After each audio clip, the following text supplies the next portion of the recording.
Hi friends, welcome to cine family to. Guppedantha Manasu serial ప్రేక్షకులను బాగా ఆకట్టుకుంటూ ముందుకు దూసుకుపోతుంది.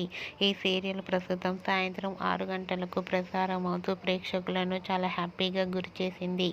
అయితే Guppedantha Manasu serial hero heroine Rishi వసుధర్ల మధ్య జరిగే సంభాషణ అండ్ కోఆర్డినేషన్ అంటే ప్రేక్షకులు చాలా ఇష్టపడుతూ వీక్షిస్తుంటారు. రిషి వసుధర పేరుకి చాలామంది అభిమానులున్నారు.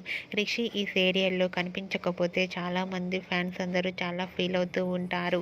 రిషి ఎంట్రీతో తన ఫ్యాన్స్ అందరూ కూడా చాలా ఖుషిగా ఫీల్ అయ్యారు. అయితే రీసెంట్గా Guppedantha Manasu serial hero heroine Rishi Vasudhara shooting location latest ఫొటోస్ను షేర్ చేశారు. ఆ ఫొటోస్లో రిషి ఆటో డ్రైవర్ గెటప్లో కనిపించి ఆటో నడుపుతూ షూటింగ్లో పాల్గొంటున్న పిక్స్ చూసి తన ఫ్యాన్స్ అందరూ కూడా చాలా షాక్కు గురయ్యారు. ఆ ఫొటోస్ చూసిన వారంతా కూడా Rishi eagerly waiting this latest episode and handsome hero అంటూ కామెంట్స్ పెడుతున్నారు. మీకు కూడా Rishi Vasudhara shooting location latest photos మీకు నచ్చినట్లయితే మీ అభిప్రాయాన్ని మీ కామెంట్ రూపంలో తెలియజేస్తూ లైక్ చేయండి, షేర్ చేయండి. మరిన్ని ఇంట్రెస్టింగ్ అండ్ లేటెస్ట్ అప్డేట్స్ కోసం మా సినీ ఫ్యామిలీ 2 ఛానల్ని సబ్స్క్రైబ్ చేసుకోండి.